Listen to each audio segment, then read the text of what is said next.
नमस्कार मित्रों, मैं अंकित पटेल स्वागत करता हूं आपके अपने यूट्यूब चैनल न्यू अकेडमी में। आशा करते हैं कि आप लोग स्वस्थ और मस्त होंगे और अपनी पढ़ाई बेहतर ढंग से कर रहे होंगे। फ्रेंड्स, हम लोग जो है प्रतिशत का अध्ययन कर रहे हैं, उसमें जो है हमने बहुत सारे टाइप को पढ़ लिया है। आज हम लोग दो प्रकार के प्रश्नों को देखने वाले हैं। एक है बढ़ा या घटा मूल्य पर आधारित प्रश्न, जैसे कहता है कि एक वस्तु का मूल्य में 10% की कमी हो गई, ठीक है, तो व्यक्ति इतने रुपए में इतना वस्तु अधिक खरीद पाता है, तो वस्तु का प्रारंभिक मूल्य क्या था या वस्तु का वर्तमान मूल्य क्या है। इस प्रकार के प्रश्न बनते हैं, इसको हम देखेंगे। और फिर एग्जाम वाले प्रश्न बनते हैं कि एक परीक्षा में एक विद्यार्थी इतना अंक पाया और वह इतने अंक से उत्तीर्ण हो गया, तो एक दूसरा विद्यार्थी था इतना अंक पाया तो इतने अंकों से ज़्यादा उत्तीर्ण हो गया। तो इस प्रकार के प्रश्न पूछे जाते हैं। तो आज हम लोग जो है इन्हीं दो प्रकार के प्रश्नों को डील करेंगे। इसके बाद जो है कुछ और टाइप बचे हुए हैं, जिसको हम एक वीडियो में जो है एक या दो वीडियो में करके समाप्त कर लेंगे। इस प्रकार से हमारा जो है परसेंटेज वाला चैप्टर ख़त्म हो जाएगा। फिर हम लोग जो है इसी पर एक मिलता जुलता इसी से आधारित है लाभान, उसको हम देखेंगे, ठीक है। इसके बाद कौन सा टॉपिक LCM SCF बचा हुआ हमारा, और समीकरण वाले प्रश्न बचे हुए हैं, ठीक है। मतलब हमें लगता है कि 10 से 12 वीडियो में सारे के सारे टॉपिक को हम लोग समाप्त कर लेंगे अच्छे से। तो आइए देर ना करते हुए आज की वीडियो की शुरुआत करते हैं। तो देखते हैं, सबसे पहले इसमें एक कॉन्सेप्ट जानना ज़रूरी है। आप लोग ध्यान रखिएगा कि अगर कोई वस्तु, जैसे वस्तु अगर हम यहाँ पे बात करते हैं प्राइस की, ठीक है, प्राइस को अगर P मान लें, मतलब वस्तु की कीमत P है और उससे मिलने वाली वस्तु मान लीजिए क्या है, Q है, ठीक। मतलब अगर कोई वस्तु का मूल्य P है और जो है वह वस्तु मान लीजिए Q मिलता है, अगर P बढ़ेगा यानी वस्तु की कीमत, सीधा सीधा जानिए, इसको हटाइए ही, अगर मानिए कि अगर कोई वस्तु की कीमत बढ़ेगी तो वह वस्तु उतने रुपए में कम मात्रा में मिलेगी, और जिस रेशियो में वो जो है बढ़ता घटता है उसी रेशियो में उसकी मात्रा बढ़ती घटती है। अगर वस्तु की कीमत बढ़ेगी तो जो है वस्तु कम मिलेगा, अगर वस्तु की कीमत घट जाएगी तो वस्तु जो है ज़्यादा मिलेगा। इस कॉन्सेप्ट को ध्यान में रखते हुए हम इस प्रश्न को हल करेंगे। तो आइए देखते हैं। पहला प्रश्न है, चीनी के मूल्य में 10% की कमी होने पर एक व्यक्ति 270 रुपये में 1 kg शक्कर ज़्यादा खरीद पाता है या चीनी ज़्यादा खरीद पाता है, तो शक्कर का प्रारंभिक मूल्य क्या है। कहने का मतलब ये है कि पहले चीनी महंगी थी, अब 10% सस्ती हो गई, तो वही एक व्यक्ति है, रुपया उतना ही है, 270 रुपये पहले चीनी खरीदता था, आज भी 270 रुपये खरीदता है, लेकिन जब सस्ती हो गई तो उसको 1 किलो चीनी ज़्यादा मिल जाता है। तो कह रहा चीनी का प्रारंभिक मूल्य क्या था, ठीक। वो ये भी पूछ सकता है कि चीनी का प्रारंभिक मूल्य क्या था, ये पूछ रहा है। ये पूछ सकता है कि वर्तमान मूल्य क्या है, दोनों का अंतर कितना है, वर्तमान मूल्य और प्रारंभिक मूल्य का योग क्या होगा, कुछ भी पूछ सकता हो। तो हम अगर इसको सीख लेंगे कॉन्सेप्ट तो आराम से कर पाएंगे, ठीक है। तो इसमें जो ध्यान रखने वाली चीज़ है, सबसे पहले हमको क्या करना है, चाहे 10% की कमी हो रही है या 10% की वृद्धि हो रही है, और कितना वह शक्कर कम या ज़्यादा पा रहा है, ये चीज़ ध्यान रखिए। ये दोनों बराबर होते हैं, मतलब 10% की कमी होने पर कितना चीनी ज़्यादा पाता, तो 1 kg। तो आप लिख लेंगे 10% बराबर 1 किलोग्राम। अगर यही 100% हो जाता, अगर 10% बराबर 1 किलो चीनी ज़्यादा पा रहा है, तो अगर 100% कम हो जाता तो कितना चीनी पाता ज़्यादा, वो 10 किलोग्राम। मतलब 10% बराबर 1 किलोग्राम, तो 100% बराबर 10 किलोग्राम, ठीक है। ये तो हो गया, क्योंकि इसका जब 10 से दोनों तरफ गुणा कर लीजिए, नहीं समझ में आ रहा है, ठीक है, तो 100% बराबर 10 किलोग्राम हो जाएगा। अब देखिए क्या कह रहा है कि यही 10 किलोग्राम और कितने रुपए में पा रहा है, वही लिख दीजिए। 10 किलोग्राम बराबर 270 रुपये में, ठीक। 10 किलोग्राम जो है वो कितना हो जाएगा आपका, 270 रुपये। यहाँ तक समझ गए, ठीक। तो आइए अब देखते हैं आगे। अब ये जो एक यहाँ से अब आप क्या करेंगे, 1 किलोग्राम का मूल्य निकालेंगे। तो 1 किलोग्राम बराबर हो जाएगा 270/10, ठीक, बराबर 27 किलो, ठीक है। 27 रुपये पर केजी आ गया ये। 1 किलोग्राम मूल्य, 1 किलोग्राम का दाम कितना हो गया, 27 रुपये हो गया। तो यहाँ पे ये चीज़ ध्यान रखिएगा कि यहाँ पे जो ये आता है ये वर्तमान या परिवर्तित मूल्य आता है। वह दे सकता है कि वर्तमान मूल्य क्या है या परसेंटेज वृद्धि या कमी के बाद जो मूल्य आता है वो आता है। ठीक, तो यहाँ पे एक चीज़ ये है कि क्या हो रहा है, यहाँ पे 10% की क्या हो रही है, कमी हो रही है। ठीक, तो अगर हम प्रारंभिक मूल्य ज्ञात करेंगे, प्रारंभिक मूल्य जब हम ज्ञात करेंगे तब क्या करेंगे कि 27 रुपये है और यहाँ पे कमी हो रही तो नीचे 100 में से उतना घटा देंगे। अगर वृद्धि होगी तो 100 में उतना जोड़ देंगे और कोई कितना होता है 100%, मतलब उसका प्रारंभिक मूल्य 100% होता है। तो 27 बटा में 100 गुणे 100 माइनस 10 गुणे 100 हो जाएगा। तो 100 में से जब 10 घटेगा तो 90 हो जाएगा। तो 27 बटे 90 गुणे 100 कर देंगे आप, 0 0 कट जाएगा, 9 त्रिक 27 बराबर 30 रुपये पर केजी उसका पहले मूल्य था और आज की डेट में उसका मूल्य 27 रुपये हो गया जब उसका दाम घट गया है। तो आइए इस क्वेश्चन को एक बार और समझा देते हैं हम। क्या ध्यान रखना है आप है कि चीनी के मूल्य में जितना % की कमी हो रही है उसकी वजह से जितना कम या ज़्यादा चीनी मिल रहा है दोनों को बराबर लिख लेना है। तो हम यहाँ देख पा रहे हैं कि 10% की कमी हो रही है और कितना चीनी ज़्यादा मिल रहा है 1 किलो। तो 10% बराबर 1 किलोग्राम, तो 100% बराबर 10 किलोग्राम हो गया। और इसके बाद जितने रुपए में कम ज़्यादा मिल रहा है उसको उसके बराबर कर देना है। तो 10 किलोग्राम बराबर 270 रुपये, तो 1 किलोग्राम बराबर 270 बटे 10 बराबर 27 रुपये। और जो 27 रुपये आएगा ये नया मूल्य आएगा जो परिवर्तन के बाद है। नया मूल्य या परिवर्तित मूल्य व वर्तमान मूल्य तीनों एक ही चीज़ है। ठीक है, इसके बाद प्रारंभिक मूल्य निकालने के लिए क्या करेंगे, जो वर्तमान मूल्य आया है उतना गुणे 100 बटे में 100, अगर घट रहा है तो 100 में से उतना घट जाएगा, अगर बढ़ रहा है तो 100 में उतना जुड़ जाएगा। ठीक, इसके बाद आ गया। अब देखिए घटा वाला कर लिया, एक बड़ा वाला भी कर लेते हैं।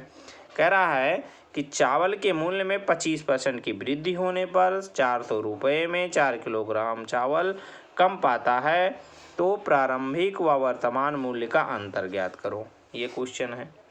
क्या बताया हमने सबसे पहले कि जितना % कम या ज़्यादा हो रहा है उसको लिख लीजिए। तो 25% में कितना किलोग्राम चावल ज़्यादा कम पा रहा है तो 4 किलोग्राम। तो 25% की वैल्यू अगर 4 है तो 100% की वैल्यू कितना हो जाएगी, 16 किलोग्राम हो जाएगी। कितना हो जाएगी, 16 किलोग्राम हो जाएगी। तो 16 किलोग्राम बराबर 400 के बराबर कर देंगे हम।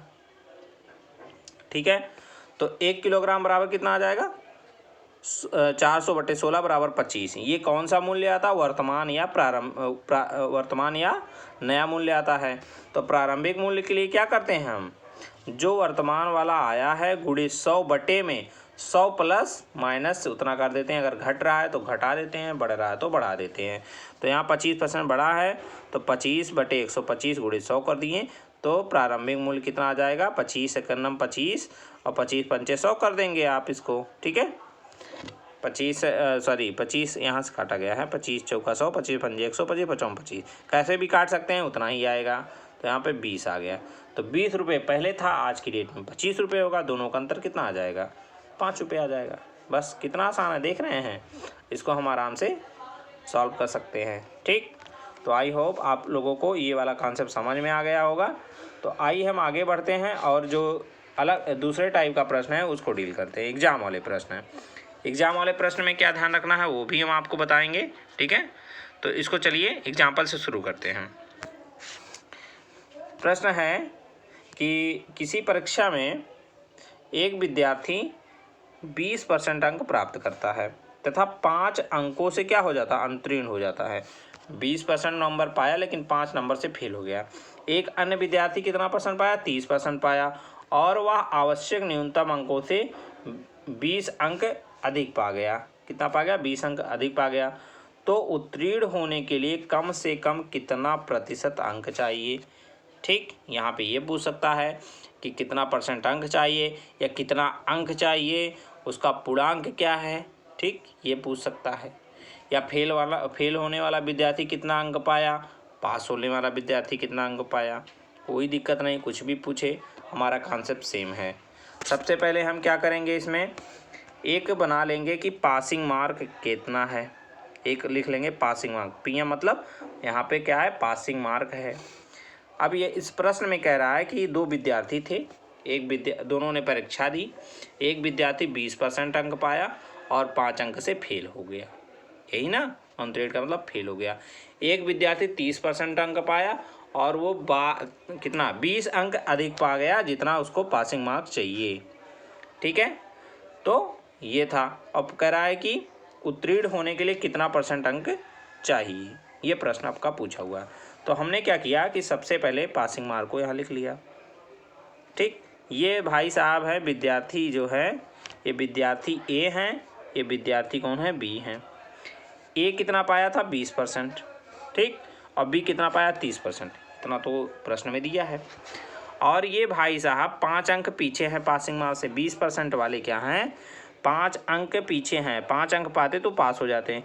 ये भाई साहब जो 30% पाए हैं, ये यहाँ से ज़्यादा 20 अंक ज़्यादा पाए हैं। तो यहाँ से ए से और बी के बीच में कितने अंकों का अंतर हो गया, 5 अंक ये हो गया यहाँ तक और 20 अंक यहाँ तक, तो कितना हो गया 25 अंक। कितने का अंतर आ रहा है भाई साहब, तो 25 अंकों का अंतर आ रहा है, ठीक। और कितने % का अंतर है, एक 20% पाया, एक 30% पाया, जाहिर सी बात है 10% का अंतर। तो 10% बराबर अगर 25 है, 10% बराबर अगर 25 है तो 100% बराबर कितना हो जाएगा 250। और कोई फुल मार्क्स कितना होता है 100% होता था। तो टोटल मार्क्स, टीएम मतलब टोटल मार्क्स, यहाँ पे कितना हो गया 250, ठीक। अब हम यहाँ पे पासिंग मार्क निकालेंगे, क्योंकि पासिंग मार्क्स परसेंटेज पूछा है, तो परसेंटेज निकालने के लिए हमें पता होना चाहिए पासिंग मार्क कितना और टोटल % कितना है। तो हम यहाँ सबसे पहले पासिंग मार्क निकालेंगे और टोटल नंबर हमको पता ही है। तो पासिंग मार्क हमने यहाँ दो आधार पे निकाला। वहाँ पे कितना कहा करा 20% पाया और 5 अंकों से फेल हो गया, 5 अंक और पा जाता तो पास हो जाता। और दूसरे वाले में कह रहा 30% अंक पाया और 20 अंक उसने ज़्यादा पा लिए। तो अगर 30% में से या हम 20 घटा दें या 20% में 5 अंक जोड़ दें तो काम हो जाएगा। अब देखिए जब हमको पता है यहाँ से देखिए कि 10%, ठीक, 10% बराबर 25, तो 20% बराबर 50 होगा कि नहीं होगा, कोई शंका नहीं 50 होगा। आप कहेंगे जी गुरुजी अगर 10% बराबर जो है 25 है तो 20% बराबर 50 होगा, कोई दिक्कत नहीं, क्योंकि 2 गुना हो जाएगा।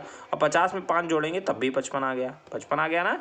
अब आइए हम यहाँ पे दूसरे विद्यार्थी से निकालेंगे।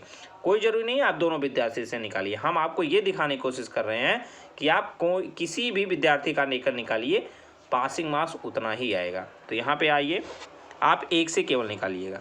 यहाँ पे हम देख रहे हैं 30% वो पाया और 20 अंक उसने ज़्यादा पा गए पासिंग मार्क्स से, तो 20 अगर घटा देंगे तो पासिंग मार्क निकल आएगा। अब यहाँ से फिर वही है कि 10% बराबर अगर 25 है तो 30% बराबर 75 होगा कि नहीं होगा, बोलेंगे सर होगा। तो 25 में से आप 20 घटाएंगे तब भी 55 आएगा कि नहीं आएगा, आएगा। तो मैं आपको यहाँ बताने की वही कोशिश कर रहा था, किसी से भी निकालिए सेम आएगा। ये प्रूफ हो गया हमारा। तो पासिंग मार्क आपका कितना आ गया, पासिंग मार्क आ गया 55 और टोटल मार्क्स कितना है 250 गुणे 100, तो पासिंग % आपका आ जाएगा 22%। कोई दिक्कत, कोई परेशानी कोई नहीं, ठीक है। आइए दूसरा प्रश्न देखते हैं। एक परीक्षा में, फिर प्रश्न है, एक परीक्षा में एक विद्यार्थी ने 30% अंक प्राप्त किए और वह 45 अंक से उत्तीर्ण हो गया। दूसरे विद्यार्थी ने 42% अंक प्राप्त किए जो उत्तीर्ण होने के लिए आवश्यक न्यूनतम अंकों से 45 अंक अधिक है।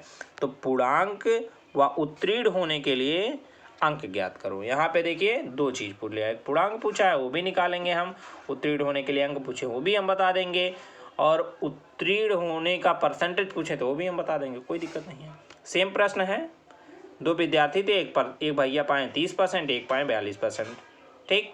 30% वाले 45 अंक कम पाए हैं और 42% वाले 45 अंक ज़्यादा पाए हैं पासिंग मार्क्स से, बस इसी का हम यूज करेंगे। देखिए हम यहाँ सबसे पहले बताएं आपको क्या कर लीजिए, पासिंग मार्क लिख लीजिए। यहाँ पे भाई साहब हैं विद्यार्थी ये, एक मिनट, यहाँ पे हैं भाई साहब विद्यार्थी ये, ठीक है। यहाँ पे कौन है, ए है, यहाँ पे कौन है, बी है, यहाँ पे कौन है, तो बी है। 30% ये पाए हैं और ये कितना पाए हैं 42%। दोनों का परसेंट अंतर कितना है 12%, यहाँ लिख लीजिए। अंकों का अंतर कितना है ये भाई साहब, यहाँ से यहाँ तक चलने के लिए 45 अंक चलना पड़ेगा और ये यहाँ से यहाँ ज़्यादा निकल चुके हैं 45, तो दोनों के बीच में अंतर कितने का हुआ 90 का। तो 12% बराबर 90, तो 1% बराबर 12/90। कोई दिक्कत नहीं। आप बोलेंगे कोई दिक्कत नहीं गुरुजी, 12% अगर 90 है तो 1% बराबर 90/12 होगा। वो तो होता ही है, ये कौन सी नई चीज़ आप बता दिए। तो हम कहेंगे भैया तब 100% निकाल लो इसका। तो 100% निकालने के लिए आप 100 से इसको गुणा कर देंगे, तो 90/12 गुणे 100 करेंगे आप, तो कट-पिट करेंगे जब, तो आपको मिलेगा 750। तो 100% कोई मार्क्स क्या होता है, टोटल मार्क्स होता है। क्या होता है, टोटल मार्क्स, अर्थात इसको हम क्या बोलते हैं, पूर्णांक। पूर्णांक 750 हो गया। अब पासिंग मार्क्स चाहे जैसे आप निकाल लीजिए, चाहे 30% में 45 जोड़ दीजिए या 42% में 45 घटा दीजिए, दोनों का सेम आएगा। अभी पिछले प्रश्न में हमने बताया। तो हम क्या किए हैं, 30% जो है निकाल के 45 जोड़ दे रहे हैं। 1% बराबर है 90/12, तो 30% हो जाएगा 90/12 गुणे 30। आप इसको जब सॉल्व करेंगे, कटपिट करना तो हर कोई जानता है, कर लीजिए। तो 225 और प्लस 45 आ गया 270 मार्क्स। कितना आ गया, 270 मार्क्स उसका पासिंग मार्क है और टोटल मार्क्स का 750 है। अगर पासिंग परसेंट भी पूछेगा तो आप आराम से निकाल लेंगे। कैसे निकालेंगे, आप कहेंगे गुरुजी वो 270 पाए हैं, सॉरी 270 पासिंग मार्क है। हम बोलेंगे जी बिल्कुल है। कहेंगे 750 टोटल मार्क्स है कि हाँ, इसको आप पूरे 100 कर देंगे, इसको आप काट पीट लेंगे, ठीक है। तो आपका आ जाएगा टोटल पासिंग परसेंट। काट देते हैं, देखिए 25 से काट दीजिए तो 25 चौका 100 हो गया, 25 चौका 100 हो गया। यहाँ पे आ गया 4, कितना आ गया यहाँ पे आ गया आपका 4 आ जाएगा, ठीक है। एक मिनट आप इसको कर लीजिएगा, नहीं तो कर ही देते हैं, कहिए तो आप 270 बटे में 750 गुणे 100, ठीक। इसको आप काट लीजिएगा, नहीं तो वीडियो लंबी हो जाएगी। आइए हम आगे देखते हैं, ठीक है। हरि को एक परीक्षा में 36% अंक प्राप्त करने थे। उसने क्या किया भाई साहब, एकदम कामचोर, पढ़ने में एकदम लूज, 24% अंक पा गए और 9 अंकों से क्या हो गए, अंतरीण हो गए। तो पूर्णांक ज्ञात कीजिए। मतलब उनको 36% पाना था तो पास हो जाते, लेकिन वो भाई साहब कितना पाए, 24% पाए, तो 9 अंकों से अंतरीण हो गए। तो यहाँ पे आप वही है कि 24% और 36% में अंतर कितने परसेंट का है, 12% का। और अंकों का अंतर कितना है, 9। बस उसी का यूज हम लोग करेंगे कि 12% बराबर 9 हो गया, तो 1% बराबर 9/12 हो गया। तो 100% बराबर आपका हो जाएगा 9/12 गुणे 100। इसको काट देंगे तो 75 अंक आएगा। तो पूर्णांक आ गया 75%। क्या प्रश्न पूछा है, पूर्णांक ज्ञात करो, तो पूर्णांक तो आपका निकल गया। अगर वो पूछे कि पासिंग मार्क कितना है तो कोई दिक्कत नहीं, 24% में 9 जोड़ दीजिएगा तो पास हो जाएगा। तो अगर आपका देखिए यहाँ पे दिया है, अगर कहीं से वैसे मिल जाए जिसे तुरंत जो है कितना उसी का गुणा भाग, मतलब गुणे में मिल जाए, जैसे यहाँ 24% प्लस 9 है, तो 24% बराबर 9 है, तो सॉरी 12% बराबर 9 है, तो 24% बराबर 18 है। डायरेक्ट कर लीजिए, क्योंकि 2 गुना है तो उसका भी 2 गुना हो जाएगा। तो 18 + 9 27 हो जाएगा, ठीक है। अगर आप ऐसे निकालेंगे कि भाई साहब 1%, तो 1% से आपको यहाँ 24 से गुणा करना पड़ेगा, तब भी 12 दूनी 24, तब भी 18 आएगा। तो 18 आ गया, 18 में 9 जोड़ देंगे आप तो 27 हो जाएगा। अर्थात पासिंग मार्क अगर पूछता तो 27 हो जाता, ठीक। आई होप आप लोगों को ये वीडियो समझ में आया होगा। आप लोग एक बार इस वीडियो को अच्छे से वॉच करिएगा और फिर जाके, ठीक है, फिर जाके आप किसी भी बुक से इस ऐसे टाइप के क्वेश्चन को हल करिएगा, या किसी भी, अब तो लगभग समाप्त हो गया है, चुनाव संबंधी वाले प्रश्नों को छोड़ के सारे प्रश्नों को आप बनाइए। आपके सारे प्रश्न जो है चुटकियों में हल हो जाएंगे। नहीं कोई प्रश्न हल होता है या आपको लगता है ये टाइप नहीं बताया गया है, तो आप कमेंट बॉक्स में कमेंट करके बताइए, सर इस टाइप का प्रश्न नहीं बताए हैं। आप हमारे जो है टेलीग्राम से भी जुड़ सकते हैं। टेलीग्राम की लिंक आपको डिस्क्रिप्शन बॉक्स में दे दी गई है। आप वहां पे अपने सुझाव, अपने जो है कोई जो समस्या है, कोई प्रश्न नहीं आ रहा है, आप उसको वहां पे भेजिए। उसका जो है विदिन 6 आवर में आपको सोल्यूशन भेज दिया जाएगा। आपकी हर संभव मदद की जाएगी। बस आप लोग जो है बने रहिए, अपना प्यार, अपना दुलार हम पे जो है बरसाइए। मिलते हैं कल, तब तक के लिए जय हिंद, जय भारत, वंदे मातरम।